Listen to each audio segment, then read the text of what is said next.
What is going on, TubeU? Welcome back to the channel, ladies and gents. So I made this video, my 5 things I dislike about my Magnum RT, and I use a microphone and the sound quality wasn't the best. You know that sound where you have someone on speakerphone? That's literally what it sounded like. It sounded like I was talking through a speakerphone in the video. So not a fan of that at all.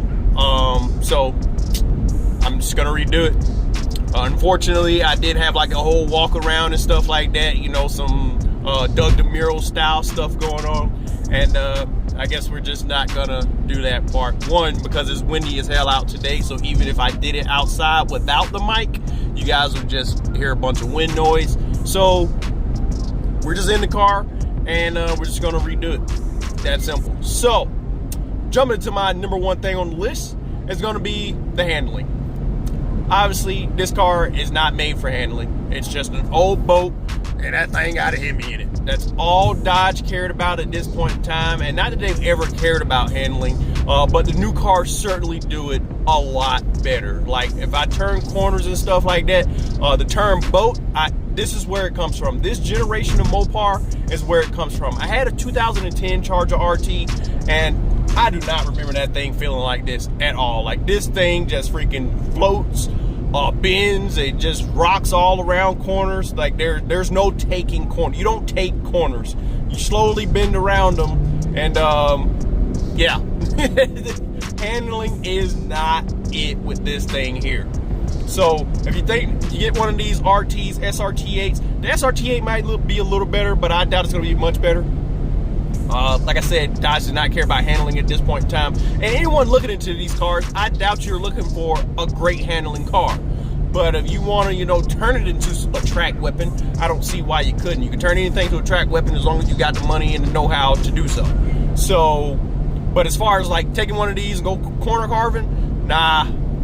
You'll call for something. I don't think it's going to be any corners though. I can tell you that right now. So it slowly just bends around corners, and the term boat definitely applies to this car. Like, this compared to the Hellcat, oh my god, it's a night and day difference. Like, the Hellcat keeps you nice and planted and stuff, and that's actually going to lead into my second thing on the list. It's going to be these seats. You see, they're actually pretty nice condition seats, but as you can see, there's not very much side bolstering at all. And because of the material, this pleather or whatever going on, don't pay attention to my little CD player or my CD case. Yeah, I don't know what material this is, but you just slide right out of it. So along with the lack of handling, it's going to be the lack of holding the driver in place, because you just slide all around.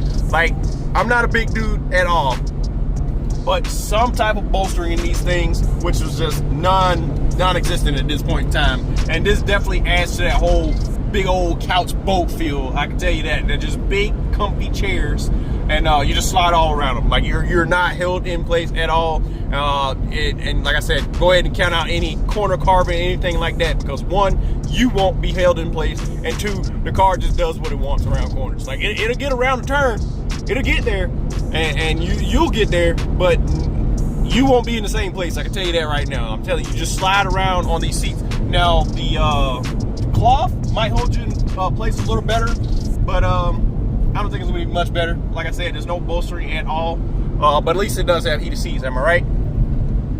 Number 3 on the list is gonna be what you see here: CD player and a damn cassette tape player. Whoever had it before me, I'm assuming it was an older person, because they definitely did not care to hack this thing up and put a modern CD player in it with Bluetooth and, you know, Apple CarPlay and all that stuff. And that's what I was looking into, but I'm kind of at the point where I don't really want to hack it up myself. Like, I got the car with 110,000 miles on it, and I don't really want to be the one that tears all up. You go in here splicing wires and stuff to throw in some aftermarket janky ass system. Like, I've looked at the touchscreen ones that look pretty cool to have the Apple CarPlay and the Android Auto, but they kind of got janky reviews, and I don't really know what to trust. Like 3 stars, very low 4 stars, but majority of them are like 3 stars and stuff like that. And if you're getting that many bad reviews, I kind of really don't want to take my chances. I'm going to do all that hacking this thing up, a perfectly good working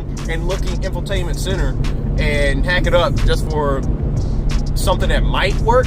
Nah, I'm good. But that's going to be number three on the list. So I kind of dislike it, but at the same time, I'm kind of going to keep it because I don't really want to tear into it. But like I said, CD player, no Bluetooth, no auxiliary. I don't even have auxiliary. Like, at least if I had that, I can plug in my little Bluetooth dongle that I had out of my Malibu. At least they had an auxiliary cable port, but this doesn't even have an auxiliary port. Like, I can't do anything. It's literally CDs and cassette tapes. I don't have any tapes. I haven't touched the tape since I don't know when. Since elementary, middle school. That's what it was. I ain't touched tape since freaking middle school, brothers. So yeah, that's gonna be number three on this list. Like, as pristine as this car is, I'm gonna have to dock it for this here because this is just beyond me. Golly, this is a step back in time I was not expecting. I definitely thought this thing had an auxiliary port somewhere, but as you can see, there isn't. So hey, at least it has 6 CD changer though. So if you got 6 CDs, you can change between your 6 CDs on those long road trips. Jumping on over. Number 4 on my list is going to be the noises this thing makes. It rattles, it creaks. I recorded a clip. Actually, you guys might be able to hear it right here. It's very faint. You probably only hear wind noise, but I can only catch this when I'm driving. If I'm sitting still, you wouldn't hear it. That little rattle. I hope you guys can hear that. So stuff like that, there's something else in the back that makes a little chirping noise or something like that whenever 4-cylinder mode kicks in. Actually, 4-cylinder mode ends right now and it's not doing it. But it's an old car. Like it's 2005. I'm not expecting it to be, you know, the top condition, not to have any, be perfect from 2005 with 112,000 miles now. I got it with 110. Like I said, I put about 2,000 miles on the car, but she does have her reeks and crackles and stuff like that. There's something from the front end when I go over large bumps, you can hear it, shaking and stuff like that. And my Malibu had something like that too, but it was nothing to stop it from driving. There's nothing you feel every turn. You only feel it on hard ass bumps. So, like driving along right now, there isn't much going on. You can't hear it. But if I hit a large ass bump, you can hear something in the front end. It's definitely loose and probably needs to be replaced. Let me get out of this dude's way. These Kia drivers, they clearly have places to be at all times. And then when I get out of the way, he doesn't come past. Shocker. I'm going to get back in front of you now. You took too long. So yeah, it rattles, it creaks, it makes noise. It's an old car. That's just something, if you're looking at these cars, that's just something that you're going to have to deal with. Like, you can try to hunt them down, but it's an old car, like I said, man. So, yeah, just the rattles and noises and weird things that it does. It's an old car. I've come to accept it.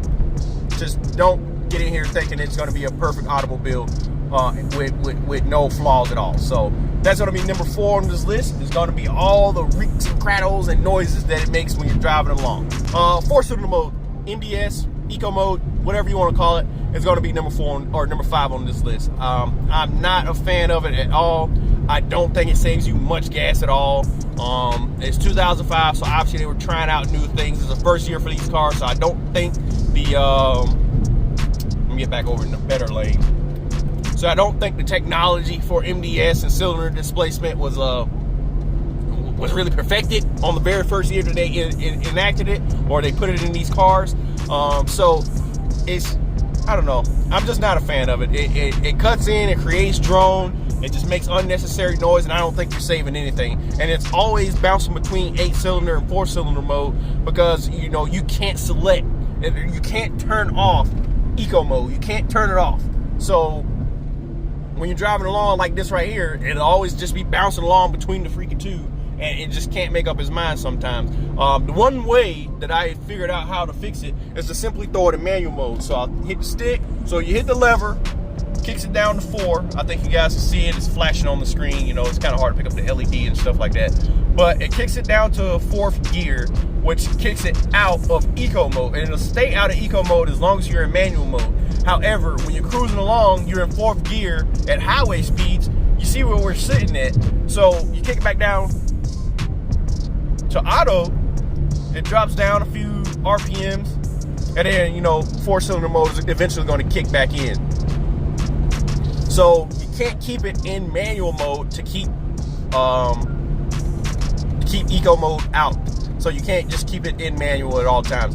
If you're cruising around town, you can just do that because you shouldn't be hitting above 4th gear cruising around town. Like you'll be doing 5 to 40 miles an hour and you won't see above 4th gear. So it doesn't even freaking matter. So if I'm cruising around town or something like that, I'll just kick it down. See, that's 4-cylinder mode right there. You guys hear it?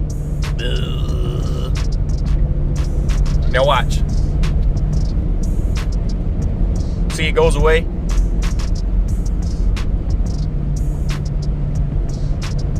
Now that's 8-cylinder, and there's 4-cylinder mode. So yeah, I'm just not a sound of the freaking drone that it makes, especially if you have an aftermarket exhaust or you straight pipe your car. It's gonna make a bunch of weird freaking noises and stuff like that. You can hear it there. And if you're straight pipe together, so the drone isn't too terrible, but I'm just not a fan of it, man. Like I said, I don't think it saves you any type of gas mileage whatsoever. So there's absolutely no point for it. And like I said, the easiest way that I know to disable it is to simply put it in manual mode. However, if you're cruising down the highway like we are now, then 4-cylinder mode or 4th gear isn't the best. So you're not going to get your best mile per gallon. You'll be screaming along at about 25, almost 3K. And in 5th gear, which is where we're at now, you sit a little lower, but you have to deal with drone and the 4-cylinder mode. But if you're cruising around town, just swap it over to manual mode.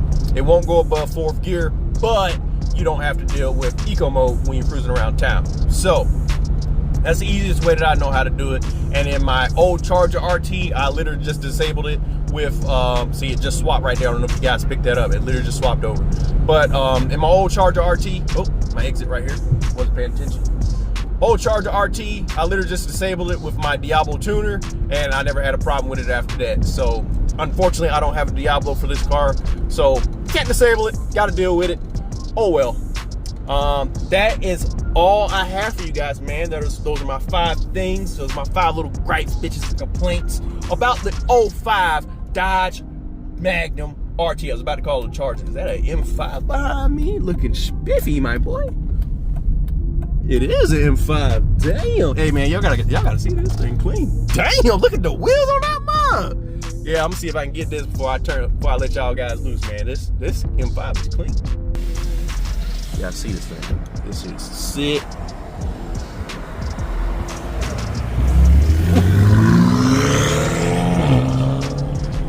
In 5 minutes. Oh yeah, downpipe special. He's showing out for the camera a little bit.